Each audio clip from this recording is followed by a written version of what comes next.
So at the moment, I think this is Ruben Amorim's current strongest 11, with players like Luke Shaw, Marcus Rashford and Mason Mount all currently out of the side. And the one main change I've made is I've put Anthony as a left wing back, just because I think we need a left footer, someone who at least has the pace to drive forward and at least provide some balance in the side, even if his attacking output in the final third is most likely going to be dreadful. But I think this is a better option than using Dalot as a left wing back, Euro as a right sided centre back and Mazraoui as a right wing back. I would much prefer to see Dalot as the right wing back, Mazraoui as the right sided centre back and then have Anthony on the other side, and then you can use Ahmad and Bruno Fernandes either side of Højlund. But the main reason as to why I think shifting Dalot over to the right side would be a good idea is because I think the current issue is that De Ligt is not well suited to being that centre back to push up to the edge of the box. I just don't think he's got the press resistance or the ability to receive the ball in congested areas under pressure with his back to goal. I think he's a player that's got to be playing the forward pass, receiving the ball whilst he's facing forward, rather than receiving the ball when he's facing his own goal. And so what I would do is I would pull De Ligt over into the right-sided centre-back position, where we usually see Mazraoui, and then push Mazraoui up into the position where you usually expect the right wing-back to be, and that will allow Dalot to shift in field. And I think that's a better setup on the edge of the box with Mainoo, Ugarte and Dalot than with De Ligt there instead of Dalot. I just think De Ligt's far better suited to playing the forward pass rather than receiving it, and we saw that Dalot is very comfortable with moving into central areas. That's exactly why Ten Hag would use him as an inverted fullback earlier on in the season, but even stretching back to last season, and I think that's just a better setup for United in the build-up phase. And when United are trying to build out of the defensive third, if the opposition are pressing aggressively, man to man, this opens up the opportunity for United to manipulate the opposition's positioning. And Amorim looks to do this, or he did look to do this at Sporting, and we have seen him kind of do it at Manchester United as well, by having the centre forward Højlund in this situation hold a central position with the two centre backs. And then from here, the two interior forwards either side, Bruno Fernandes and Ahmad in this example, they drop incredibly deep, looking to draw the fullbacks high up the pitch and create that space in the channel, but also giving United a lot more options in the deeper part of the pitch, which is going to open up more options for shorter passes threaded through the lines into the likes of Bruno and Ahmad if the space is there. Now before I come on to how United could exploit this space, a quick reminder, I do have an in-game Instagram analysis group chat where during all the Manchester United games we have discussions. I mean, it's not been great the last few games, but I am going to be starting to do Q&As at the start and at the end of the week, and then I'll take questions from the group chat. But you can also sign up and get unreleased videos on my Patreon as well, so I'll leave my Patreon linked in all the usual places. So at Sporting, we would often see Amorim instruct his side to try to initially build up down one of the channels. However, if the opposition moved over and closed off all the passing options, Sporting would remain patient, and so in this type of situation, if Anthony had the ball, and all these forward passing options and options in field were being man-to-man pressed and closed off, instead of trying to force a pass down the line, United instead should be looking to be patient, go backwards to Martinez in this situation and try to move the ball out to Onana, from where United can now exploit the space on the other side of the pitch. Because by initially building up down one side, this is going to force the opposition to squeeze over to that side, and if you have Mazraoui, who is a right-sided centre-back, or it could be a right wing-back, simply holding a wide position on the outside of the opposition's defensive shape, when Onana receives the ball, he's got the ball-playing ability to just loft the pass over, and now United have efficiently taken the midfield out of the game. And also, if you have Ahmad who's shifting infield from that right side, he's likely going to drag the opposition's fullback into a narrow position, which in turn is now going to open up more space for Mazraoui when he receives the ball to drive into. However, if the opposition look to cut off the passing lane back to Onana and box United in onto that side, this is where the more direct option comes into play. So you can see here, assume Anthony played the pass back to Martinez, the pass back to Onana across goal is being blocked off, so United can't circulate the ball to the other side. But because the midfield double pivot, as well as Bruno Fernandes in that left interior forward position, have dropped deep, they dragged the opposition players higher up the pitch. This now opens up the space in United's left-sided channel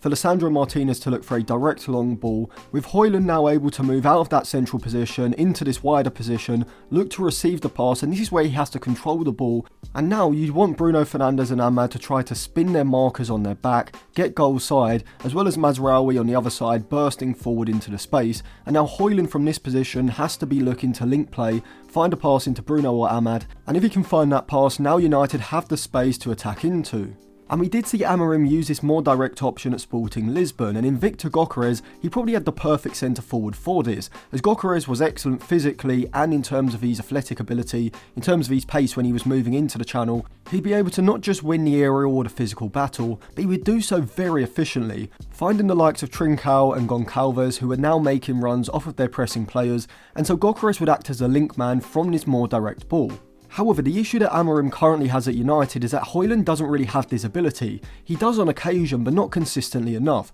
I think he gets far too involved in the physical battle, seemingly being more focused on actually wrestling with the centre-back backing into him than actually controlling the ball efficiently and linking the play with the runners behind him as quickly as possible. And we saw this a number of times in the game against Arsenal, when Arsenal were pressing United very aggressively in United's defensive third, and United actually did a fantastic job of playing out of the pressure, but as soon as the ball went into Højlund, he just didn't have the ability to link play, and this is where a lot of the United attacks would break down. Now don't get me wrong, in maybe 3, 4, 5 years, Højlund could definitely develop into this type of centre forward, as he certainly has the physical and athletic attributes to be able to spin into the channel and either drive down into the space himself, or be able to win the physical duel and link play, but at the moment he just doesn't have those qualities. And with Xerxes, he's definitely not this type of centre forward. He's more of a player who's going to drop off and link play with his back to goal, but from these type of situations where Amorim's side may want to go more direct, United just don't have the focal point in the centre forward position, and this is why I say if you swapped Højlund for Gyökeres, immediately United's attack improves massively, just because Gyökeres is so much better at linking play than either Gyökeres or Xerxes in this type of situation. And if we are going to sign Osimhen in January, this would probably be the main reason why, because if you are playing those direct passes into the channels, Osimhen is probably one of the best strikers in the world at moving into the channel, either being able to hold off the defender and link play quickly, or just being able to turn the defender and drive forward down the channel. And so in terms of aiding United's build-up, Osimhen would be a much better option than Højlund or even Xerxes, to be honest. And it's not even just what he does with the ball at his feet, it's also just his actual presence, which is going to make the opposition a lot more wary about leaving him 1v1 against a centre-back, which is going to force them to drop another centre-back alongside them, which is one less player they're able to man-to-man press with higher up the pitch. But also another way Osimhen would be an upgrade, or should I say an improvement to Amorim's system compared with Højlund, is when the ball is in the final third. So United are currently struggling to create many chances, and one of the main reasons for this is that United don't really have any aerial threat inside of the box.